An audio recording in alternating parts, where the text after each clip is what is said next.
పరలోకమందున తండ్రి యేసు ప్రభు నాన్న మీకు వందనాలు ప్రభువా.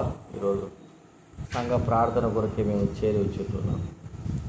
కీర్తన ద్వారా మేము స్తుతించి మహింపరిచి కీర్తన ద్వారా మా విన్నపాలు మీకు తెలియజెప్తూ వచ్చాం. వాక్యాన్ని బట్టి కూడా ప్రభువా మా విన్నపములు తెలియజెప్పడానికి దైవ వాక్యం ద్వారా మీరు మాట్లాడండి, సహాయం చేయండి. రావాల్సిన తీసుకోరండి. ఈరోజు సంఘ ప్రార్థన ఉందని తెలిసిన వారు హృదయాలు కూడా కార్యక్రమించండి. కృతజ్ఞులమై స్తుతి ఘనత చెల్లిస్తూ మహిమ ఘనత ప్రభావం చెల్లిస్తూ యేసు నామమున ప్రార్థించి వేడుచున్నాం తండ్రి. దేవుడి వాక్యంలో నుండి మార్కు రాసినటువంటి సువార్త.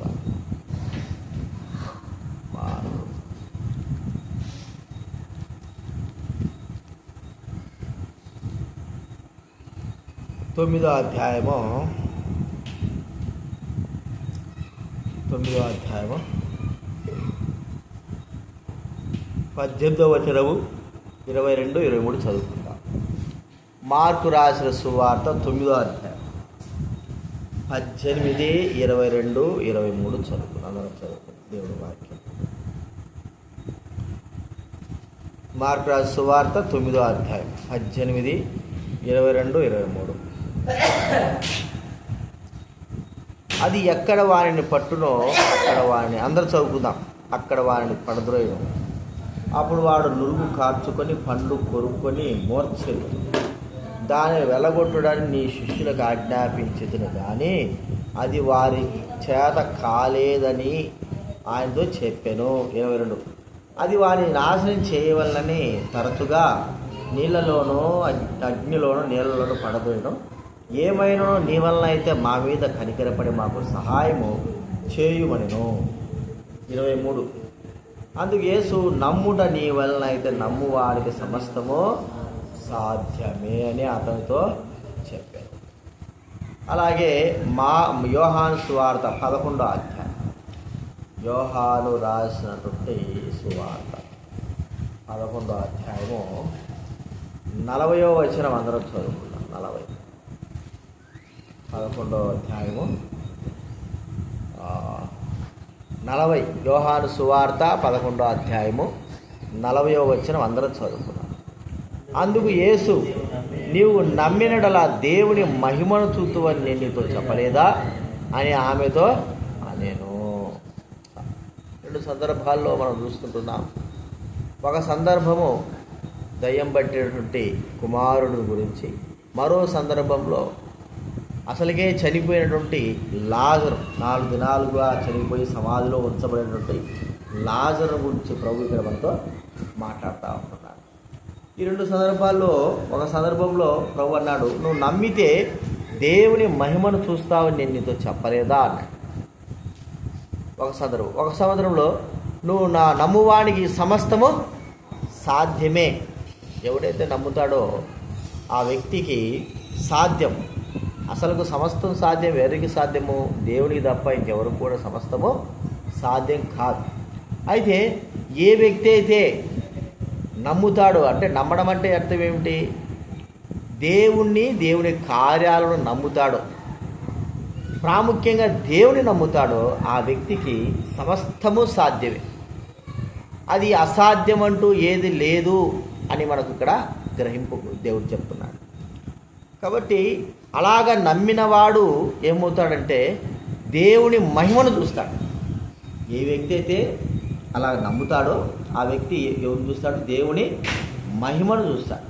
ఇప్పుడు మనం కూడా ప్రభు మనతో మాట్లాడేది అంటే, మరి నమ్మడము అనే మాట మనం చూస్తుంటాం. మనం వచ్చింది కూడా ఆ ప్రభువు ఉన్నాడు అని కదా. చూడండి, హెబ్రీలకు రాసిన పత్రిక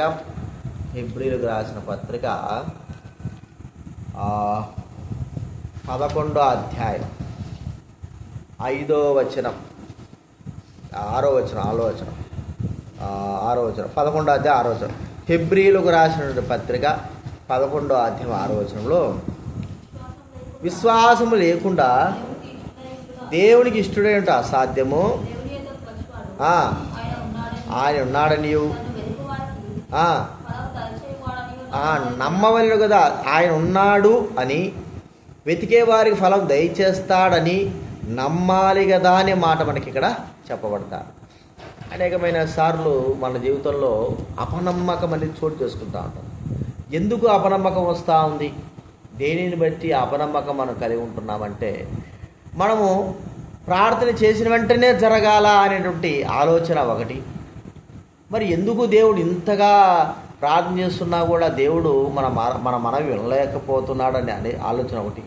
పరిస్థితులను బట్టి, క్రియలను బట్టి మనలో అవిశ్వాసం, అంటే విశ్వాసము అతి తక్కువ, కొద్దిపాటి విశ్వాసం కూడా లేకపోవడం ద్వారా బట్టి దేవుని యొక్క మహిమను మనం చూడలేకపోతున్నా, దేవుణ్ణి నమ్మలేకపోతున్నామని దైవగ్రంథం మనకి ఇక్కడ చెప్పడతాం.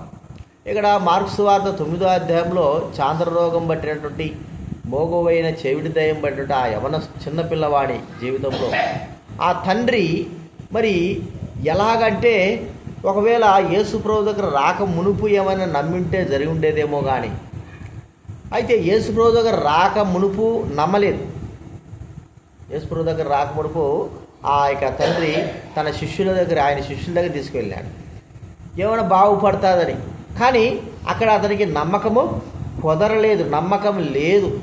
శిష్యులైనా సరే యేసుప్రభు పంపించిన తర్వాత ఎన్నో అద్భుత కార్యాలు చేశారు. మీరు పోయి అక్కడెక్కడ పోయి మరి స్వార్థ ప్రకటించాడంటే వాళ్ళు స్వార్థ ప్రకటించారు, రోగాలు పోగొట్టారు, దయాలు పోగొట్టారు, అన్నీ జరిగినాయి. మరి అన్నీ జరిగిన తర్వాత ఈ వ్యక్తికి కూడా ఎందుకు జరగలేదు అనేది మనం ఆలోచించాలి. ఈ వ్యక్తి జరగలేదంటే ఈ వ్యక్తి మరి అక్కడ తను నమ్మకం ఉంచలేకపోయినాడు అని మనకు తెలిసిపోతూ ఉంది. మరి వారి చేత కాలేకపోయింది, శిష్యుల వల్ల కాలేకపోతే తీసుకొచ్చారు. యేసుప్రభు దగ్గర తీసుకొస్తే వాళ్ళ ఆయన అంటున్నాడు, ఏమంటాడు చూడండి, లూకాసు వార్త 9వ అధ్యాయంలో వాళ్ళ తండ్రి ఏమంటున్నాడు 18వ వచనంలో, అది ఎక్కడ వారిని పట్టునో అక్కడ వారిని పడద్రోయును, అప్పుడు వాడు నురుగు కార్చుకొని పండ్లు కొనుక్కొని మూర్ఛలను దానిని వెళ్ళగొట్టుడని నీ శిష్యులను అడిగితే కానీ అది వారి చేత కాలేదు. ఆయన అనుకున్నాడు వీరి చేత అవుతుందిలే అన్నట్టుగా, కానీ వారి చేత అయినంత మాత్రాన దేవుడు చేయగలడు, దేవుడు వీరి చేత చేయిస్తాడు అనేటువంటి నమ్మకం తన కుదరలా. చివరికి యేసుప్రభు దగ్గరికి తానే వచ్చాడు. వచ్చి చెప్తున్నాడు, అయ్యా ఇట్లా జరుగుతుంది, మీ శిష్యుల దగ్గర తీసుకొచ్చారు కానీ మరి నీ శిష్యుల వల్ల కాలేదన్నాడు. అయితే యేసుప్రభు మరి శిష్యుల వల్ల ఎందుకు కాల? యేసుప్రభు పంపించినప్పుడు ఆయన చూడండి, లూకాసు వార్తలు అనుకుంటా చూడండి,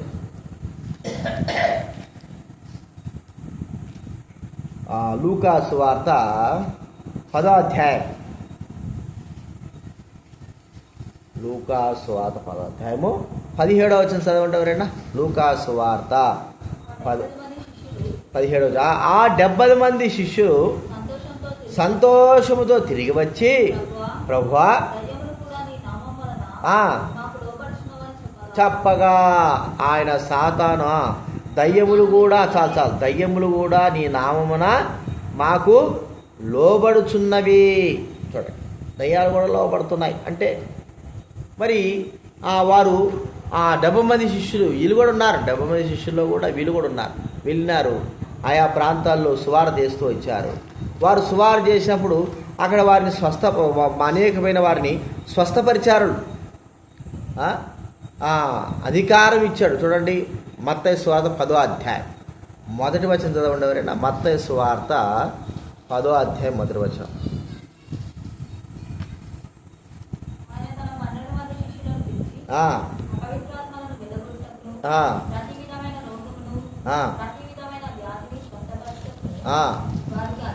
వారికి అధికారము ఇచ్చాడు. కాబట్టి వారు అధికారం పొంది ఇక్కడ మనం చూసినాం కదా, మత్తయి లూకాసు 10వ అధ్యాయంలో కూడా అదే మాట. వారు అధికారం పొందిన తర్వాత వారు వెళ్ళారు, పట్టణాల్లోకి వెళ్ళి ఏం చేశారంటే దేవుని సువార్తను ప్రకటించారు. ప్రకటిస్తూ స్వస్థపరుస్తూ దయ్యాలను కూడా ఏం చేశారు, వాళ్ళు వెళ్ళగొట్టారు. అయితే మరి అంతగా దయ్యాలు వెళ్ళగొట్టినటువంటి వారు ఈ మార్కు సువార్త 9వ అధ్యాయంలోకి వచ్చేలాకల్లా ఎందుకు వారి చేత కాలేకపోయింది? మరి వాళ్ళు వెలగొట్టలేకపోయినారా, లేకపోతే ఈ వ్యక్తిలో నమ్మకం లేకపోయిందా? అయితే ఈ వ్యక్తి గురించి మాత్రం మనం చూసుకుందాము. ఈ వ్యక్తిలో నమ్మకం అనేది పోయింది. నమ్మకం పోయింది. ఎందుకో ఏదో తాత్కాలికంగా అనుకున్నాడు, కానీ యేసుప్రభు అన్నాడు ఆ వ్యక్తి ప్రభు మరి తన శిష్యుల దగ్గర తీసుకొచ్చే మాత్రం కాలేకపోయింది అంటే ప్రభు దగ్గర తీసుకొస్తే ప్రభు అంటున్నాడు, మరి నువ్వు అక్కడే నీకు ఒకవేళ స్వస్థత కలిగి ఉండొచ్చు నీ కుమారుడు, కానీ నీలో ఏమి లేదంటే నమ్మకము లేదు. నమ్మితే నువ్వు నమ్మినావనుకో సమస్తము సాధ్యపడుతుంది అనే మాట తనకు యేసుక్రీస్తు వారు చెప్పేంత వరకు తనకు అర్థం కాదు. కాబట్టి ప్రియమైన వారినరా, యేసుక్రీస్తు వారు తనకు స్పష్టంగా చెప్పాడు, నువ్వు నమ్మడం లేదు, నువ్వు నమ్ముతావా దేవుని కార్యాలు చూస్తావు, నమ్మువాని సమస్తం సాధ్యమే, నువ్వు అసాధ్యమన్నావు, కానీ నువ్వు నమ్మితే సమస్తము సాధ్యమే. కాబట్టి ఏ విధానంలో మనం నమ్ముతా ఉంటున్నాం, ఎలాగ నమ్ముతుంటున్నాం? పైకి కనబడేటువంటి బాహ్య ప్రపంచ విధానంలో నమ్ముతున్నామా, లేకపోతే నమ్మకం అనేది కనబడకపోయినప్పటికీ కూడా నమ్ముతుంటున్నామా? ఒక భక్తుడు అంటాడు, దేవుని కార్యాలను కనబడకపోయినా నమ్మాలంట, అయితే మనుషుల విషయంలో కనబడితేనే నమ్మాలంట. మనుషులు బాబాలు ఉంటారు, వాళ్ళు ఉంటారు, చేతుల్లో నుంచి ఏదో బూడిదలు తీయడము, బంగారాలు తీయడము, బంగారు తీయడం, అట్టిపళ్ళు తీయడము, ఇవన్నీ కూడా మ్యాజిక్లా చేస్తూ ఉంటారు. అవి వాటిని నమ్ముతారు, వాటిని బాగా నమ్ముతారు. కానీ నిజంగా ప్రభు కార్యాలు చేస్తాడంటే మనుషులు నమ్మరు. ఎందుకంటే ఏది చూపి కనపడాలి కదా అంట. అయితే అక్కడ మ్యాజిక్ చేసి మంత్రాలు చేసి ఏదో అట్టిపళ్ళు బూడిద రప్పించేది అవి నమ్మితే వాటిని బట్టి ఏం చేస్తారా, నిజంగానే ఈ వ్యక్తి దేవుడు, దైవాప్త సంభూతుడు అంట. కానీ మనలోనే ఆ నమ్మకం చూశాడు కాబట్టి నమ్ముతున్నావు, కానీ దేవుని దగ్గరకు వచ్చిన వ్యక్తి చూడకపోయినా కూడా ఏం చేయాలా, నమ్మాలి. అది అసలైన ప్రాముఖ్యం. చూడకపోయినా కూడా నమ్మాలి. యేసుప్రభు చెప్పింది కూడా అదే, నువ్వు చూసి నమ్మావు, చూడక నమ్మిన వారు దాన్ని. చూడండి యోహాను సువార్త 20వ అధ్యాయం, యోహాను రాసినటువంటి సువార్త 20వ అధ్యాయము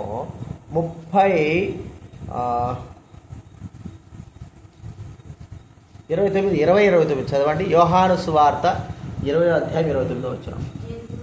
యేసు, నీవు నన్ను చూచి నమ్మితివి, చూచి నమ్మావు. యోహాను సువార్త 20వ అధ్యాయం 29వ వచనంలో చూచి నమ్మావు. బైబిల్ వెనక నుంచి 102 పేజీ నెంబరు. చూచి నమ్మావు, అయితే చూడక నమ్మిన వారు ధన్యులు. ఇది ప్రభువు మనతో మాట్లాడు. ఎందుకంటే దేవుడు సమస్తం చేయగలడు. చూచి నమ్మేది ఏముంది? చూచి నమ్మేది అందరూ కూడా నమ్ముతారు. చూచి నమ్మే దాంట్లో ఏముంటుందంటే మోసం ఉంటుంది. చూచి నమ్మే దాంట్లో అంటే మరి ఆ కళ్ళు కప్పేటటువంటి ఆ విధానం ఉంటుంది. అయితే దేవుడి దగ్గరకు వచ్చిన తర్వాత చూడకుండా నమ్మవలసిన వారంగా ఉన్నాం. చూడకుండానే నమ్మాలి. అది దేవుడి దగ్గరకు వచ్చేది. అప్పుడు ఏం జరుగుతుంది? యోహాను సువార్త 11వ అధ్యాయంలో రాయబడిన మాట వరకు దేవుని మహిమను మనము చూస్తాము. మనకంటూ అసాధ్యమంటూ ఏది కూడా ఉండదు. దేవుని మహిమను చూస్తాము, అసాధ్యం అంటూ కూడా ఏది కూడా ఉండదు. కాబట్టి దైవజనుడు భక్ష్యంకుల కాలంలో ఆయన చూడక నమ్మినటువంటి విధానం ఎన్నో ఎన్నో ఎన్నో. ఒకసారి మరి ఆయన కొత్తగా ప్రభు నమ్మిన తర్వాత కొన్ని సంవత్సరాలకి బాగా ఆకలిగా ఉందండి. ప్రభుతో అన్నాడు, ప్రభా బాగా ఆకలిగా ఉంది, ఏం చేయాలా అంటే ప్రభు మాట్లాడుతున్నాడు, పో ఆ హోటల్కి పోయి తినిపో అన్నాడట. డబ్బు లేదు, ఆ పైసా డబ్బు లేదు. కానీ ప్రభు చెప్పినాడు, ఆకలి వేస్తుంది ప్రభు, ఎట్లా అంటే నువ్వు ఆ హోటల్లోకి పోయి తిరుగు అన్నాడు. పోయినాడు, కూర్చున్నాడు, సర్వర్ని పిలిచినాడు. ఆ ప్రభు అంటున్నాడు, ఎట్ట ప్రభువులు డబ్బు లేదంటే నీకు ఇష్టం వచ్చాడు తినో, నీకు ఎన్ని కావాలంటే తిన్నాడు. సరే అని సర్వర్తో అన్నీ ఏమేమి కావాలి అన్నీ తెప్పించుకున్నాడు. దోశ, ఇడ్లీ అన్నీ తెప్పించుకొని ఫుల్ తిన్నాడు. తిన్న తర్వాత మనసులో అనిపిస్తుంది, ఏది ప్రభా నువ్వేం తినమన్నాను, నేను పిండి రూపాయలు అవి చేయాలా నువ్వు చెప్పిన మాట ప్రకారం నేను వచ్చానంటే నువ్వు తిను అని అంట. తినేసిన తర్వాత వెనక నుంచి ఒక వ్యక్తి పిలుస్తున్నాడు, బ్రదర్ బక్సింగ్ అంటే ఎవరబ్బా నాన్న పిలుస్తున్నాడు అని చూస్తే నేనే చూసాడు ఒకతే, అయ్యా మీరు నాకు బాగా తెలుసు, మీరు ఇక్కడ వచ్చినారు ఏంటంటే టిఫిన్ చేసినారా? టిఫిన్ చేసినా అంటే సరే మీరే కట్టద్దు, టిఫిన్ బిల్లు నేనే కడతా నీకు. అది ఎంత ఆశ్చర్యం అది. ప్రభు అన్నాడు, అంతవరకు తన నమ్మినాడు ప్రభు నువ్వు ఏం చేస్తే. అప్పటి నుంచి కూడా ఆయనలో ఏమవుతుందంటే విశ్వాసము, నమ్మకం. దేవుడు తన మనసులో తన హృదయం లేదని చెప్పినాడంటే అంతే. జరుగుతుంది. ఒకసారి కూడా ఇట్లాగే కాలింపాంగ్ ప్రతి సంవత్సరం కూడా డిసెంబర్ మాసం జరిగేటటువంటి కాన్వకేషన్కి వెళ్ళాలి. అక్కడ ఉన్నటువంటి దేవుడు వారికి చెప్పాడంట, ఎవరికి మీరు పోయి టికెట్లు రిజర్వేషన్ చెప్పి ఒక వ్యక్తి చెప్తాడు. ఆయన ప్రసన్న కుమార్ అని ఆయన చనిపోయినట్టున్నాడు, పెద్ద ఆయన మచిలీపట్నం సేవకుడు ఆయన చెప్పేవాడేమో. మరి మొత్తాన్ని మాత్రం చెప్పిన తర్వాత వెళ్ళి నువ్వు టికెట్లు పోయి రిజర్వేషన్ చేసుకోరాపా అంటే ఏం చేయాలా? మనమైతే ఏమడుగుతాం? గంగారమణ నువ్వు పోయి టికెట్ తీసుకురాపా అంటే నువ్వేమంటావు చెప్పు? ఏమంటావు? సరే ఇప్పుడు పోయేసి ఇడ్లీ తీసుకురాపా అంటే ఏమంటావు? డబ్బులు ఏమన్నా నా దగ్గర డబ్బు ఇస్తావా అంటావు కదా. సహజంగా అనేది మాట ఇది. ఆ మాట అనకూడదు ఆయన దగ్గర. పోయి రమ్మంటే పోవా. ఎవడైనా సరే మరి అంకుల్ మా దగ్గర డబ్బు లేదు కదా అంటే చాలు ఆ పని వేరే వాడికి అప్పచెప్తాను. వెంటనే వెళ్ళినాడు ఆ వ్యక్తి, మాకు చెప్పినాడు కదా, పోయి లైన్లో నిలబడి ఉన్నాడు టికెట్లు తీసుకోవడానికి. మామూలు లైన్లో నిలబడినాడు. టికెట్లు దగ్గర ఒకరు తీసుకుని పోతున్నారు. తన దగ్గరకు వచ్చే లెక్కల దరిదాపు దగ్గరకు వచ్చే లెక్కల ఒక వ్యక్తి చూసినాడు. మరి ఈ వ్యక్తి హెబ్రో సంబంధించినట్టున్నాడే అని పోయి, అయ్యా మీరు హెబ్రో సంబంధించి భక్సింగ్ గారికి సంబంధించింది అవునండి అంటే, మీరు ఎక్కడికి పోతున్నారు? ఇలా కాలింపాంగ్ పోవాలి వీళ్ళందరికీ టికెట్లు అంటే, సరే నేను ఇస్తాను టికెట్లకి అన్నిటి డబ్బు, నువ్వేమీ దానికి గురించి ఏముందో రాసి ఇచ్చేసి అన్నీ ఏమేమి కావాలో. అప్పటి కాలంలో ఆయన ఒక భోగినే కొనేసేవాడు. భోగి అంతా వాళ్ళే, విశ్వాసం ఉండేవాళ్ళు. భక్సింగ్ గారు వాళ్ళతో పాటు అందరు భోగిలో ఒక్క భోగి అంతా వాళ్ళే. అట్లా ఉండేది. అంటే నమ్మకం అనేది మనిషి ప్రభువు నమ్మే వ్యక్తి నమ్ముతా ఉన్నప్పుడు తనలో దేవుని గురించి ఇంకా నమ్మకము పెరిగిపోతా ఉంటుంది. ఒకసారి నమ్మిన తర్వాత ఇది చేశాడంటే మళ్ళీ ఇంకా కొద్ది పెరిగిపోతాడు. ఇది చేశాడంటే ఇంకోటి చేస్తాడు. అసలుకే నమ్మకం లేకపోతే ఏమవుతుంది? అసలుకే నమ్మకం లేకపోతే ఇంకా దిగజారిపోతాం. ఏం చేయలేడు. మనము నమ్మే కొద్దీ మనము దేవుని మహిమను ఖచ్చితంగా మనం ఏం చేస్తామో చూస్తాము. ప్రభువును అడుగుతా వచ్చాను, ప్రభా మరి నా విషయం ఏంది? నాకు కూడా ప్రభా మరి డబ్బు కావాలా, నాకు ఒక 1000 రూపాయలు ఉన్నాయి అనుకో, ఈ పెట్రోల్ ఛార్జే పోతాండే, రోజు 200-300 పోతాడు. ఎట్ట ప్రభా ఏం చేయాలా? కూర్చొని నమ్ముతూ ప్రభు ఇస్తాడులే, సాయం పడతాడు, నెలకల్లా ఓడిస్తాడు, లేదా 10 రోజులకల్లా ఓడిస్తాడు అని.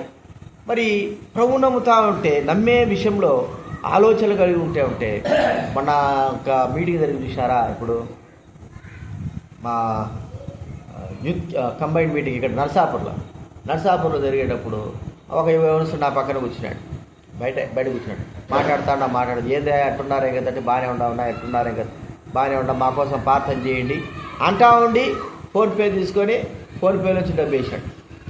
ఎందుకా అంటే, లేదన్నా నీ అవసరాలు తీసుకో, మన దగ్గర డబ్బు లేదు, ఎట్లా చేయాలరా నాయన అనుకుంటా అంటే, ఏం చేశాడు చెప్పండి?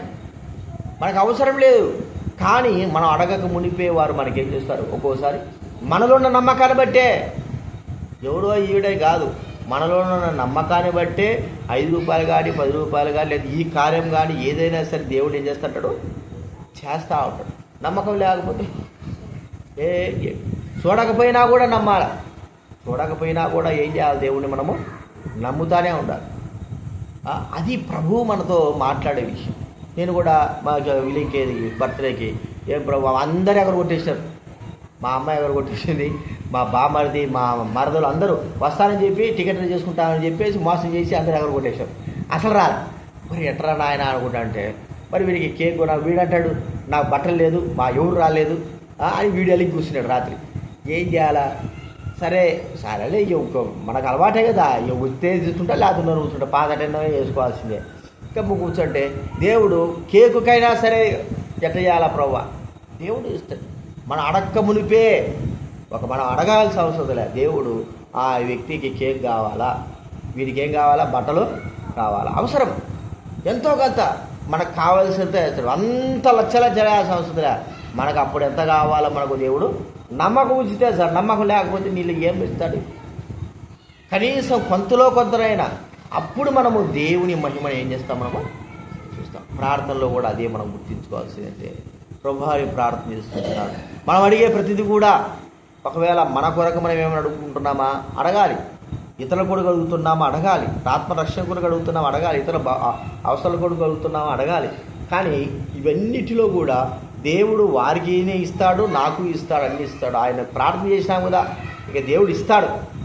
ఆయనకి చెప్పినాం కదా, ఆయన దేవుడు చూసుకుంటాడు, ఆయనకు మనం వివరించాం కదా, దేవుడే సహాయం చేస్తాడు అనేటువంటి దృఢ నమ్మకం మన హృదయాల్లో రావాలి. ప్రార్థన చేసినప్పుడు అసలు ప్రార్థన చేసింది కూడా మర్చిపోతే, ఏమైనా ప్రార్థన చేసినామో మర్చిపోతే, ఎలాగ ప్రార్థన చేసినా మర్చిపోతే ఎట్లా? ప్రార్థన చేయడమే కాదు కానీ గుర్తుపెట్టుకొని దేవుడు ఇది నాకు చేస్తాడు. ఈ వ్యక్తి కొరకు మనం ప్రార్థన చేసినాం, అనారోగ్యం కొరకు ప్రార్థన చేసినాం, ఆ వ్యక్తికి ఏం చేస్తాడు? దేవుడు స్వస్థత చేస్తాడు. లేకపోతే ఒక వ్యక్తి కష్టాలు ఉన్నాడు, ఆ వ్యక్తి మనం విన్నవించుకున్నాడు, మనం చేయలేకపోయినా ఆ వ్యక్తికి మనం ప్రార్థన చేసినాం, ఆ కష్టాలను దేవుడు ఏం చేస్తాడు?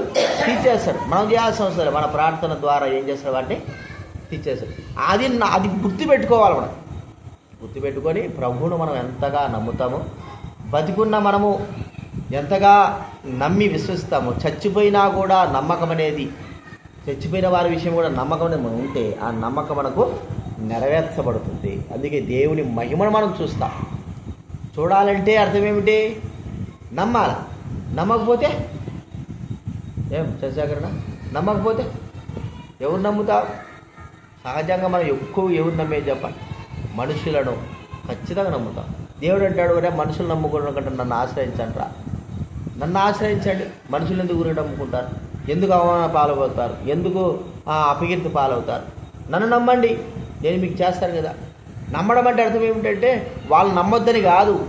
మొట్టమొదటిగా మనము దేవుని మీద నమ్మకం ఉంచితే చేయవలసిన కార్యాలు, రావాల్సిన పనులు అవన్నీ వాటంతకవే ఏమవుతాయి? జరుగుతాయి. అసలు ఇక్కడ దేవుడే నమ్మకం లేకపోతే వేరే లోకం మీద నమ్మకం పెట్టుకుంటే అవి ఏమి కూడా జరగవు. లోకం మీద నమ్మకం పెట్టుకోవడం అంటే అర్థం ఏంటంటే ఈ వ్యక్తి నాకు చేస్తాడు అన్నటువంటి నమ్మకం. అప్పుడు దేవుడి మీద నమ్మకం ఉండిండదు నీకు. నువ్వు అలా కాదు, దేవుడు నాకు ఈ విషయంలో సహాయపడతాడు, ఆ వ్యక్తిని మనసు మారుస్తాడు అని దేవుడి మీద నమ్మకం ఉంచితే దేవుడు ఆ వ్యక్తి మనసు మార్చడమో, లేకపోతే వేరే కార్యం చేయడమో, లేకపోతే ఏదో మహిమ చేయడమో ఆయన చేసి మన విషయమై దేవుడు సహాయము చేస్తాడు అనేది మనం గుర్తించుకోవాలి. అది దేవుని నమ్మకం అంటే ప్రాముఖ్యంగా. ఇక్కడ మనం చూస్తే మరి శిష్యుల వైపు నమ్మకం ఉంచాడేమో, శిష్యుల వల్ల కాలేదు. ఇప్పుడు ప్రభువుకు డైరెక్ట్ ప్రభు మీద నమ్మకం ఉంచుతా అంటాడు దేవుడు అని అన్నాడు స్పష్టంగా. నమ్మకం ఉంచితే నమ్మేవాడికి సమస్తము సాధ్యపడుతుంది అన్నాడు. అప్పుడు అన్నాడు, ప్రభువా నమ్మకం ఉంచుతున్నా, నాకు అపనమ్మకం కలగకుండా సాయం. ఒకవేళ యేసుప్రభు దగ్గర రాకమునుపు ఈ కార్యం జరిగిండొచ్చు. యేసుప్రభు దగ్గర రాకమునిపే ఈ కార్యం జరిగితే జరుగుతుంది. కానీ అక్కడ ఆ కార్యం లేదు, యేసుప్రభు దగ్గరకు వచ్చిన ఆ కార్యం లేకపోయింది. అంటే నమ్మకం అక్కడ కూడా దేవుని మీద నమ్మకం లేకపోయింది, ఇక్కడికి వచ్చే నమ్మకం లేదనే ప్రభు చెప్తే అప్పుడు తాను ఏం చేశాడంటే ప్రభు పైన నమ్మకము ఉంచిన వాడుగా చూస్తాను. అది మనం గుర్తించుకోవాలి. కాబట్టి నమ్మకం అనేది అసాధ్యమైన కార్యాలను సాధ్యం చేస్తుంది. అంత మాత్రం కాదు, దేవుని మహిమను మనకు తీసుకొస్తుంది. నమ్మకం ఏం చేస్తుంది చెప్పండి? అసాధ్య కార్యాలను సాధ్యం చేస్తుంది, దేవుని మహిమను మనకు తీసుకొస్తుంది. ఈ విషయాలు జ్ఞాపకం పెట్టుకుందాం. మనము ప్రార్థనలో కొనసాగుదాం. ప్రార్థన చేసుకుందాం.